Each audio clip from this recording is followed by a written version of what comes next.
The end of the day with Ray. Hello, my friends. Well, today we're going to get on that Sharp Interactive board. I put together 12 predictions for 2023. 12 predictions, folks, and I want to read these things to you. I really believe these things are going to happen in 2023. We're going to recognize 2023 as the most challenging year the Document Imaging Channel's ever had. I'm telling you that right now up front. 2023 will be the most challenging year our industry's ever had. The pressures from 2020, 2021, and 2022 are going to get released in the year 2023. I truly believe this, and folks, we have to be ready. Now, I know there's a lot of old-timers out there. I shouldn't say a lot. There's a few old-timers out there that continue to gaslight the naivety of a lot of my friends in the space. And they're unrealistic optimists, I call them. They spread around a bunch of adjectives with zero substance. They talk to you about how great something's going to be, but they don't tell you how to do it that great, okay?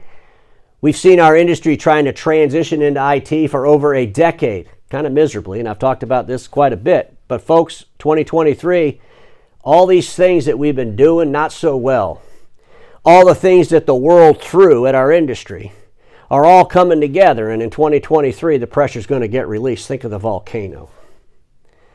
So I want to jump on the board. I put together these 12 predictions. Let's talk about these 12 predictions, and then I'll share my thoughts at the end of today's episode. So the first thing I want to do is I want to share this slide with you, and I'm talking about the Federal Reserve rate. And folks, back in 2007, it was 4%. 2007, it was 4%. Today, it is 3.83%. So we haven't seen rates this high since 2007, and these rates are impacting our industry in a lot of ways, right? Increases in lease rates, we've all seen it, right? It's putting pressure on us, right? It put some pressure on us in 2022. Well, the pressure's going to get a little bit more in 2023. Look at the yen. Talked about this before, folks. Back in December of 2021, it was 113.72, and today it's 137.12. We've seen where OEMs are losing hundreds of millions of dollars in operating profit based on the weakness of the yen. Those OEMs are feeling the pressure. The pressure's got to get released, and in 2023, that pressure's going to get released, and get ready for some price hikes. Pretty substantial ones. Between the OEM's price hikes and between, well, the price hikes you're going to get from leasing, we're going to have some pressure. Let's go through my list of 12 things, folks, and we'll talk about these as we go. Staples will sell back Dex Imaging to Doyle at extreme discount. I believe this is going to happen. I've said this once before, but I'm really starting to think it's going to come together here in 2023. You know, Staples bought Dex Imaging. They're starting their 5th year in February, by the way. And I just don't see them integrating that thing the way I imagined, anywhere near the way I imagined. And I also remember this. Remember when Staples was going to buy Office Depot, and they told Office Depot, we only want the retail business. You have to get rid of the services business first. Well, why would they do that? I mean, do they not want to have a services business? Because Dex is a servicing business. Dex has been running around buying up dealers pretty heavily these last few months. And it'll be interesting to see what happens over there, but I'm thinking that I think the stars are aligning for Staples to sell that back to the Doyles. We'll see what happens. Konica outsources much of its manufacturing to 9-Star. Folks, I believe this is going to happen. I've talked about this before. I talked about the consolidation of manufacturing. I think in 2023 we're going to see it start. I think Konica will be the first OEM that goes to 9-Star, and 9-Star will make some of its equipment. There's no doubt about it, and we'll see how much they make. HP will see major recoil within its investment community. Shares fall below $20 a share, and HP changes leadership. I believe retirements are coming, if you will. I think all the things that have been going on at HP, 2020, 2021, and 2022, the billions of dollars they bought back in their own shares, the absolute fact that they have really no services platform, their fantasies around subscriptions, Inc., what they've been doing with this Amplify agreement, they just have never really gained any momentum in the BTA space, those dealers that sell into businesses. And quite honestly, I think the market is going to get slapped in the face one day when they wake up and realize that HP print really is declining. I mean, they've not had a growth in supply business for 4 quarters in a row. And the last quarter, it was a 10% decline. The investment community realizes without print, HP has a problem. And by the way, when the investment community realizes that HP has a problem, well, that realization is going to trickle downstream in ways a lot of you probably can't imagine. Xerox will announce strategic alliance, and Xerox will redefine its holding company. Folks, I think there's going to be a shakeup at Xerox. We're going to see something happen. We know that a couple of years ago, Xerox set up the holding company, and I really believe that they're going to do something with this print piece, and I believe they'll do it with Fuji. And folks, Fuji, you know, they want to come to North America, and they're doing all the research, and they're going to come here, and they're going to shake things up. But at the end of the day, Xerox is their largest customer in the world.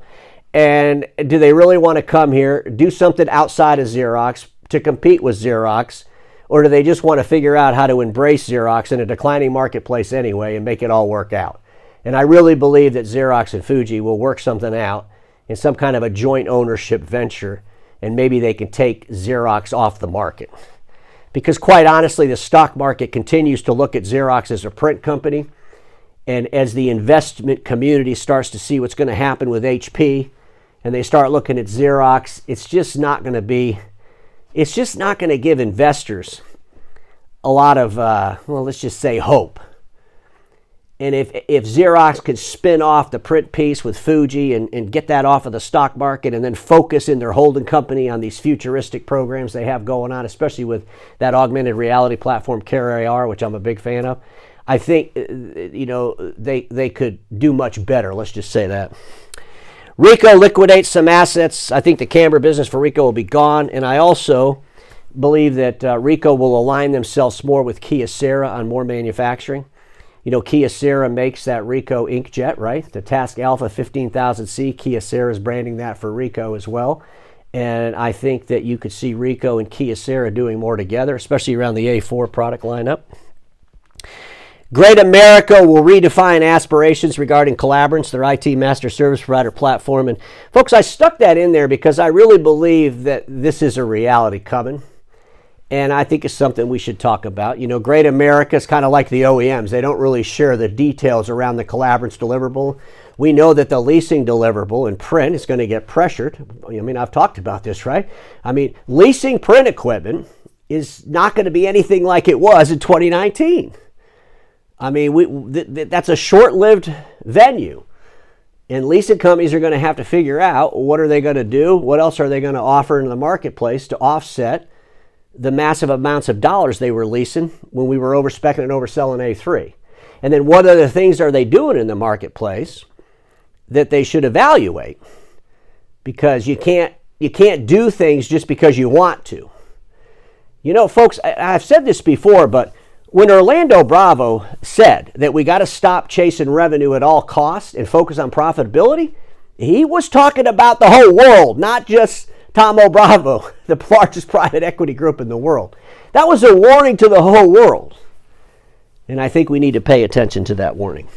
Epson will begin manufacturing for other OEMs. I believe Epson, you know, I've talked about this when I did their financials a couple of weeks ago. But folks, you know, Epson has some ink products that a lot of people like, okay? And they're in the business space.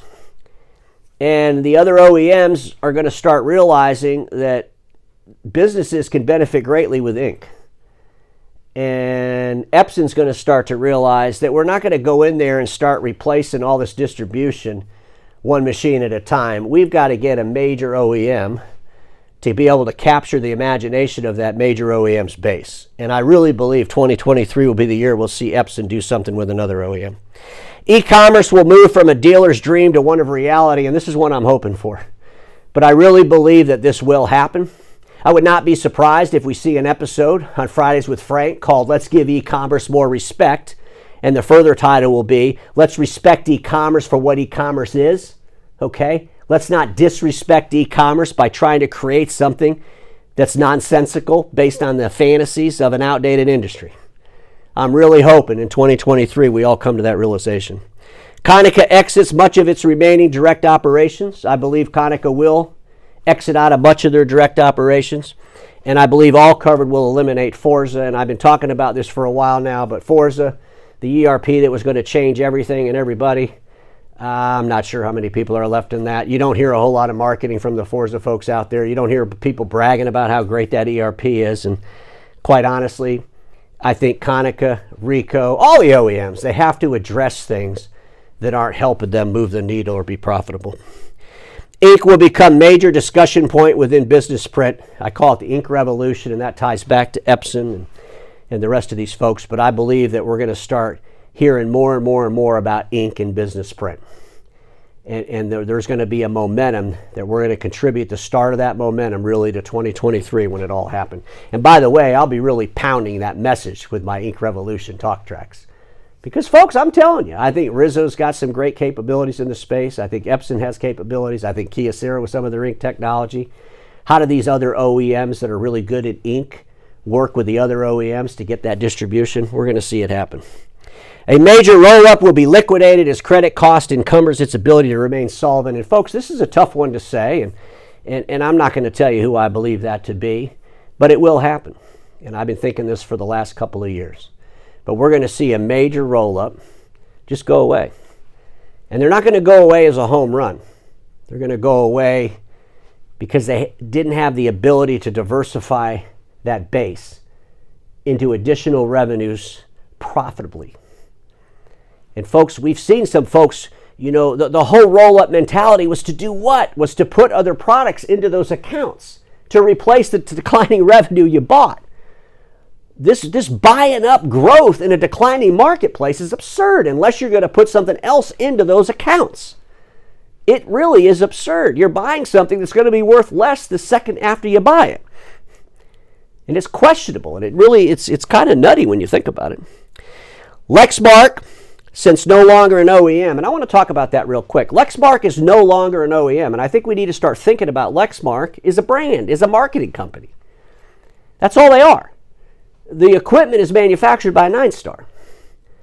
And so if Lexmark is no longer an OEM, I believe in 2023, NineStar is going to start evaluating the Lexington, Kentucky properties. And I believe that NineStar will begin shuttering Lexington properties. I think we're going to see that. They don't need them. I mean, folks, the stuff's manufactured. It's manufactured by NineStar. It's not manufactured in Lexington, Kentucky. Okay? And Lexmark is no longer an OEM. So, folks, there's a lot of things on that list. And a lot of these things are impactful. But I think there's two that are really impactful. And that is the outsourcing of manufacturing. We're going to start seeing that, where OEMs are going to partner up more on manufacturing. And again, I'll repeat, I believe Konica and NineStar will be first. And then the other thing that's really, really impactful for 2023 is all around the financing. It's the interest rates, and it's about the stock of major OEMs that's going to keep declining, and the financial community is going to become more and more aware. So let me wrap it up with this slide, because 2023 will be remembered by this. Financial pressure and some collapses, the start of real accountability regarding diversifications. It's starting, folks. You're not going to be able to wing it and just bullshit your way with the investment community. They're going to want to know the teeth of it. Ink gets respect in business print. Manufacturing realigns as it consolidates.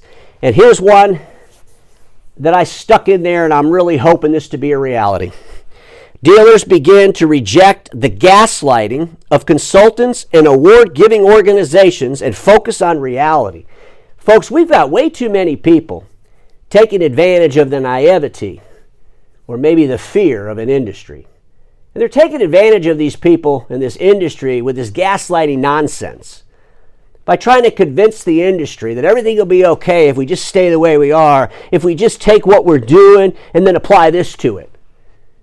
Folks, the reality is our industry needs to transition. It's like we need to take the hand grenade and blow up what it is and start over. We don't have to throw the baby out with the bathwater regarding print. But we can't keep thinking about print, thinking about A3, thinking about 5-year leases every time we want to try to do something that's innovative. We need to just forget about that. Do that.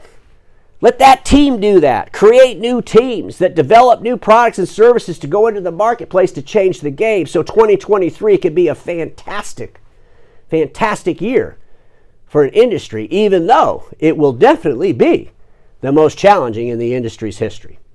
Just some things to think about, my friends, because we all know this. Status quo is the killer of all that'll be invented. Don't get stuck in status quo, and I'll see you all tomorrow.